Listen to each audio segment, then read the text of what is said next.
News nation पर आपका बहुत बहुत स्वागत है। आपके साथ मैं हूं राकेश पांडे।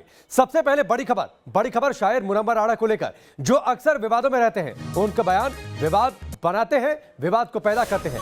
एक बार फिर से विवाद उनके ट्वीट की वजह से। ट्वीट में उन्होंने संसद को गिराने जैसी भड़काऊ टिप्पणी कर दी। संसद गिराकर खेत बनाने की बात कह दी। किसानों को भड़काने वाला ट्वीट सामने आया है।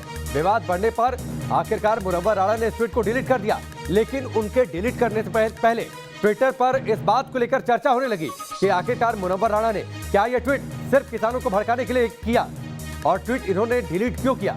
संसद गिराकर खेत बनाने की बातचीत कही, ये बड़ी खबर है। मुनव्वर राणा ने ट्वीट किया, लेकिन उससे पहले जो उन्होंने ट्वीट किया था वो ट्वीट हम आपके सामने रखते हैं। इस मुल्क के कुछ लोगों को रोटी तो मिलेगी, संसद को गिराकर वहां कुछ खेत बना दो। अब ऐसे ही बदलेगा किसानों का मुकद्दर। सेठों के बनाए हुए गोदाम जला दो। मैं झूठ के दरबार में सच बोल रहा हूं, गर्दन को उड़ाओ मुझे या जिंदा जला दो।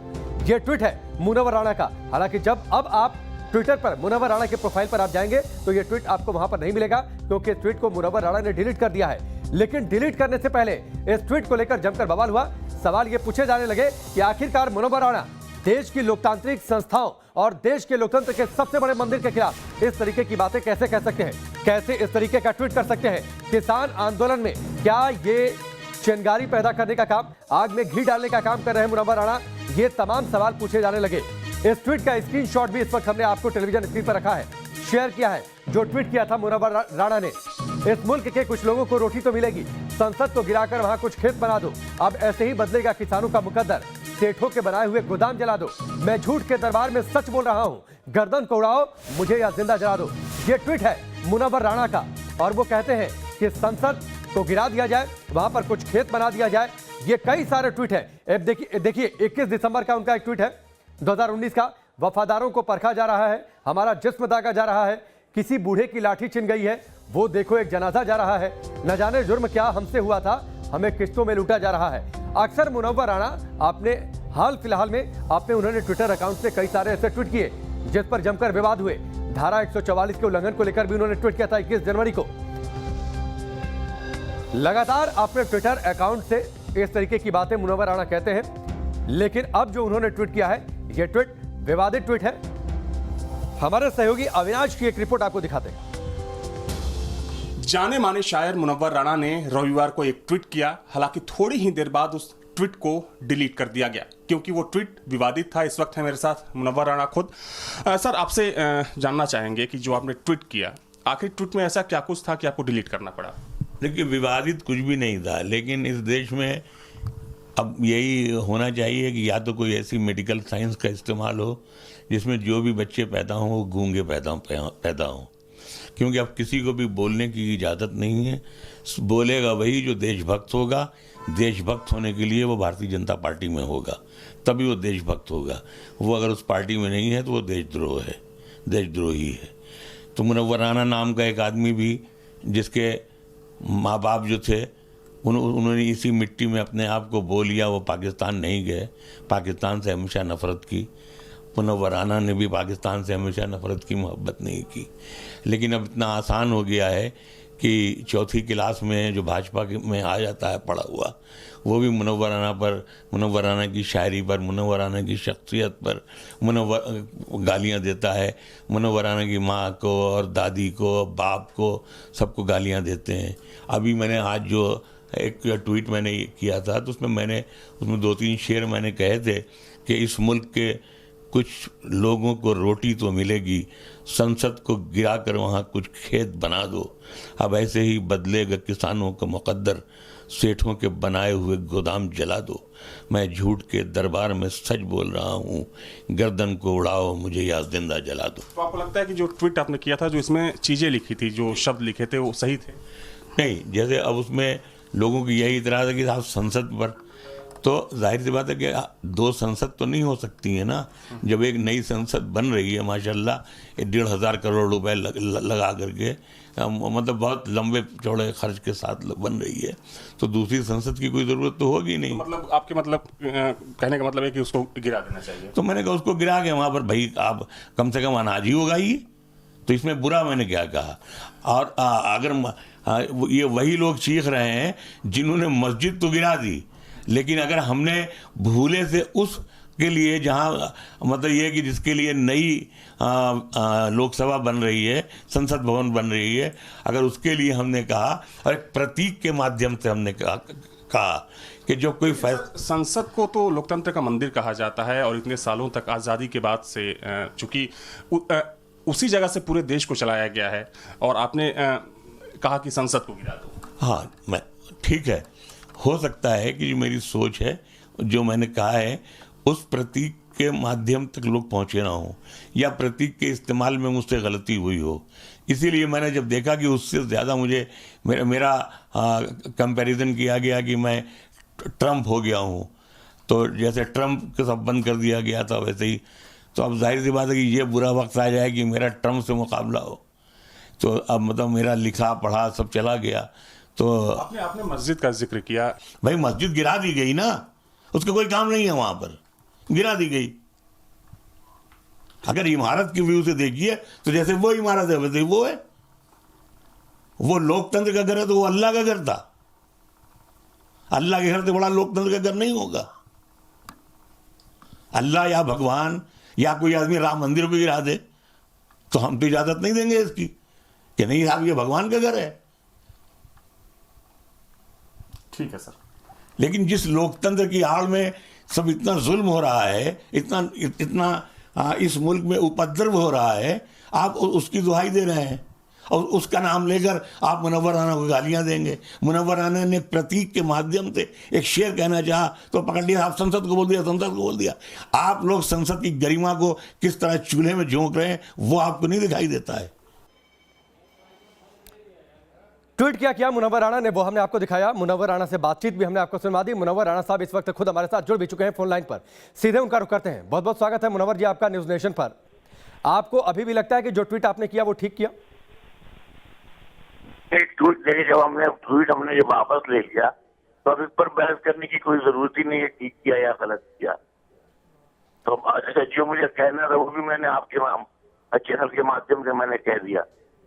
अब उसमें कोई जरूरत नहीं रह जाती है इसकी। नहीं, जरूरत इसलिए पड़ जाती है मुनव्वर जी की जब देश के लोकतंत्र के सबसे बड़े मंदिर संसद को गिराने की बातचीत कह दी जाए। ठीक है, प्रतीकात्मक तौर पर जिसका आपने जिक्र किया हमारे रिपोर्टर से बातचीत के दौरान, लेकिन ये प्रतीक भी तो गलत है ना, जिस प्रतीक का चुनाव आपने किया अपनी बातचीत करने के लिए। बनाने की जरूरत क्या है? एक ही मंदिर वही होना चाहिए। जब दूसरा मंदिर बन रहा है तो इस मंदिर का क्या होगा? जिसका कोई इस्तेमाल होना चाहिए ना। तो मैंने एक इस्तेमाल बता दिया कि यहाँ खेत बो दिए जाए। नहीं, तो अभी तो इस्तेमाल है, अभी तो नई संसद बनकर तैयार भी नहीं हुई और नई संसद हमने हमने कल सवेरे तो फॉर्म वाले के नहीं रहा कि गिरा देंगे आकर के। आपने देश की संसद की तुलना मंदिर और मस्जिद से कर दी। आपको लगता है ये तुलना ठीक है? नहीं, आप ये देखिए कि जितने फैसले हो रहे हैं मंदिर या मस्जिद के नाम पर वो संसद भवन में हो रहे हैं।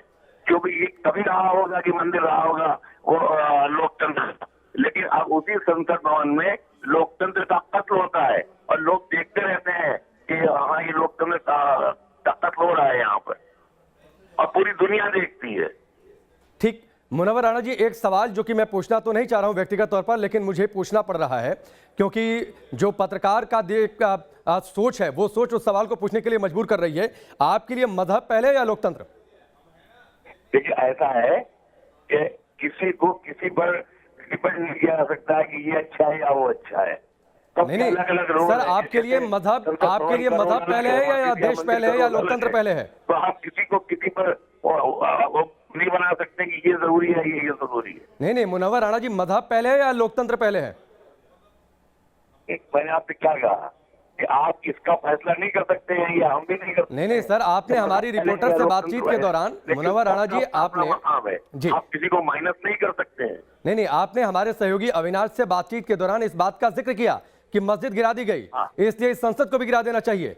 मजहब पहले है, लोकतंत्र बाद में है। आपने इस बात का जिक्र किया है, कहिए तो आप ही की बातचीत में दोबारा सुनवा दूं। नहीं, मैंने जो बात हुई मैंने कहा नॉट ओनली मस्जिद, हमने कहा मस्जिद या मंदिर को अगर आप गिरा सकते हैं जी तो वो गिर सकता है, उसमें कौन सी बड़ी बात है? ठीक है, मैं मंदिर मस्जिद दोनों की बातचीत कर लेता हूं। मेरे सीधे से सवाल का सीधा सा जवाब दे दीजिए। मजहब पहले है या लोकतंत्र पहले है या देश पहले है? आपके लिए सबसे पहले क्या है? जी? आपके लिए सबसे पहले क्या है, मजहब या देश? नहीं, हमारे लिए सबसे पहले है देश। लेकिन देश में रहकर अगर हमारे मजहब पर आ जाए या किसी मजहब के खिलाफ कोई कुछ नहीं, बोले, तो फिर तो हम इसकी इजाजत नहीं देंगे। नहीं मजहब पर बोलने की इजाजत नहीं, लेकिन आपने यहाँ मजहब की हो ही नहीं है। यहाँ तो बात हो रही है कि उसी संसद भवन में आज जो इतने लोग मर रहे हैं, इतने लोग जो खुदकुशी कर रहे हैं, इतने किसान वहाँ पड़े हुए हैं, पूरे मुल्क में जो हंगामे हो रहे हैं, तो उसी संसद भवन में फैसला किया गया है ना। मंदिर या मस्जिद में तो फैसला नहीं हुआ है। नहीं मुनव्वर जी, मैं आपकी सोच, आपकी लेखनी, भवन में इस तरह के फैसले होने लगे जिसमें किसी देश के वफादार मानने लगे और उनको खालिस्तानी और पाकिस्तानी और देशद्रोही सब बोला जाने लगे, तो फिर रह कहाँ गया उसमें संसद भवन की पवित्रता कहाँ रह गई? फिर तो हम खा रहे। नहीं मुनव्वर जी, मैं आपकी सोच, आपकी लेखनी, आपने जो पढ़ा लिखा, आप जिस तरीके से बातें करते हैं, मैं उसका बहुत बड़ा व्यक्तिगत तौर पर प्रशंसक रहा हूं। आपकी शायरियों को मैं बहुत पसंद करता हूं। आपकी लेखनी में जो धार है, सुनिए, मैं आपकी लेखनी में जो धार है, मैं उसका बड़ा प्रशंसक रहा हूं, लेकिन भारतीय जनता पार्टी में नहीं है। ठीक है, और अगर यही शर्त है तो आप कहिए हम भारतीय जनता पार्टी में आ जाते हैं। नहीं, मैं कौन होता हूं कहने वाला? नहीं मुनव्वर जी, मैं कौन होता हूं? मैंने तो कहा कि मैं आपकी शायरी, आपकी सोच, आपकी धारदार लेखनी का बहुत बड़ा प्रशंसक रहा हूं, लेकिन आपने हमारे सहयोगी अविनाश से बातचीत के दौरान उसमें एक लाइन आपने जिक्र किया है। अगर आपको आशंका हो तो आप बोलिएगा, हम दोबारा सुनवा देंगे। आप बातचीत करते हैं कि मस्जिद गिरा दी गई तो इसलिए संसद को भी गिरा देना चाहिए क्योंकि इसकी जरूरत नहीं। आप कहते हैं कि मजहब पहले है, लोकतंत्र बाद में, मजहब पहले होगा। मुझे इस बात पर हैरानी है कि आप मुनव्वर राणा, जो कि देश के इतने बड़े शायर हैं, इतनी बड़ी शख्सियत है, वो ये कहते हैं कि मजहब पहले है। अब नया संसद भवन बन रहा है तो इसकी जरूरत नहीं है। नहीं, इसलिए आप उसकी तुलना मंदिर या मस्जिद से कर देंगे। इसलिए आप उसकी तुलना मंदिर या मस्जिद से कर देंगे। आप इस बात का जिक्र कर देंगे कि मजहब पहले है। मैं कहता हूं, मैं इस देश का नागरिक हूं, मेरे लिए देश पहले है, मेरे लिए मजहब पहले नहीं है। देखिए, आज की तारीख में माफ कीजिएगा, इस देश में मजहब पहले हो गया है। नहीं, मैंने तो आपसे पूछा था, मैं मुनव्वर राणा जी से पूछ रहा था कि उनके लिए मजहब पहले है या लोकतंत्र पहले है। मैं किसी और से नहीं पूछ रहा था। तो आप देखेंगे कि आज की तारीख में क्यों है इस देश में वो धर्म है, बाकी कुछ नहीं है। नो लोकतंत्र, नो डेमोक्रेसी, नो नहीं है। संविधान का कत्ल हर सवेरे कत्ल होता है। नहीं मुनव्वर राणा जी, अब आप दूसरी बातों के आईने में इस बात को छिपाने की कोशिश मत करिए। शलभ मणि त्रिपाठी जी हमारे साथ जुड़े हुए हैं। छुपाने की तो हमने जो कहा है, तो हमने चाहा है, तुम्हें छुपाएंगे क्यों?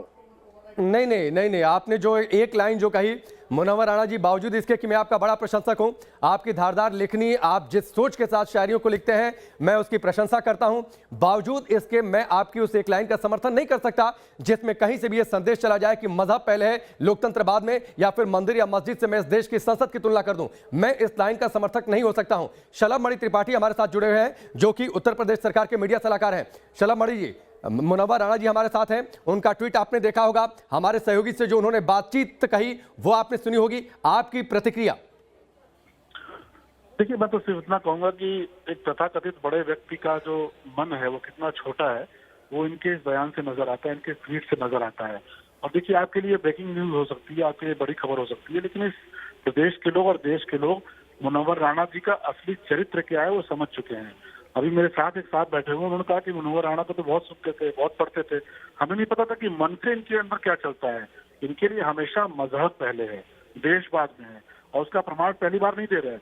इसके पहले भी ये चीफ जस्टिस के खिलाफ बोल चुके हैं, सुप्रीम कोर्ट के खिलाफ बोल चुके हैं, मोदी जी के लिए तो हमेशा इस तरह के शब्दों का इस्तेमाल करते हैं, योगी जी के लिए इस तरह के शब्दों का इस्तेमाल करते हैं। आज ये कहते हैं संसद भी गिरा दो। ये बाबा साहब को भी मानने वाले लोग नहीं है, ये बाबा साहब के भी खिलाफ जाकर काम करने वाले लोग हैं। शलभ मणि त्रिपाठी जी, मैं जिस एक लाइन का समर्थक नहीं हो सकता कि इस देश में किसी भी नागरिक के लिए उसका मजहब पहले हो जाए, देश बाद में हो जाए, या फिर मंदिर मस्जिद या चर्च से मैं तुलना कर दूं इस देश के लोकतंत्र के सबसे बड़े मंदिर की, आपके लिए क्या है? देश पहले है या आपका मजहब पहले है? देखिए, हमारे लिए हमेशा देश पहले है, मजहब तो बहुत छोटी चीज है। हम भारत के लोग हैं, हमारे देश हमारे सर माथे पर है, हम किस जात, किस धर्म, किस पंथ से आते हैं महत्वपूर्ण थोड़े है। लेकिन आप जिन लोगों की प्रतिक्रिया को लेकर हैरान हो रहे हैं ना, उनके बारे में आपको सवाल पूछने की भी जरूरत नहीं है। एक नहीं, 1 लाख ऐसे उदाहरण पड़े हैं इनके लिए मजहब पहले है। और आज उस लोकतंत्र के मंदिर से इनको घृणा क्यों है? उस संसद पे क्यों चाहते हैं कि बुलडोजर चलवा दें? क्योंकि उसके अंदर आज मोदी जी बैठे हुए हैं, आज वहां पर जो सरकार बैठी हुई है वो देश की जनता ने भारतीय जनता पार्टी की सरकार। ठीक है शलमणि त्रिपाठी जी, वक्त इतना ही था। ठीक है, वक्त इतना ही था। हमसे जुड़ने के लिए, बातचीत के लिए बहुत बहुत शुक्रिया। मुनव्वर राणा साहब, आपका भी बहुत बहुत शुक्रिया। लेकिन यह ट्वीट जितना हैरान करता है उतना परेशान भी करता है। इस देश के हर नागरिक के लिए पहले देश है, बाद में मजहब है। हम हिंदू, मुस्लिम, सिख, ईसाई बाद में हैं। हम भारत के नागरिक पहले हैं और इस बात का इस देश के हर नागरिक को सम्मान करना चाहिए।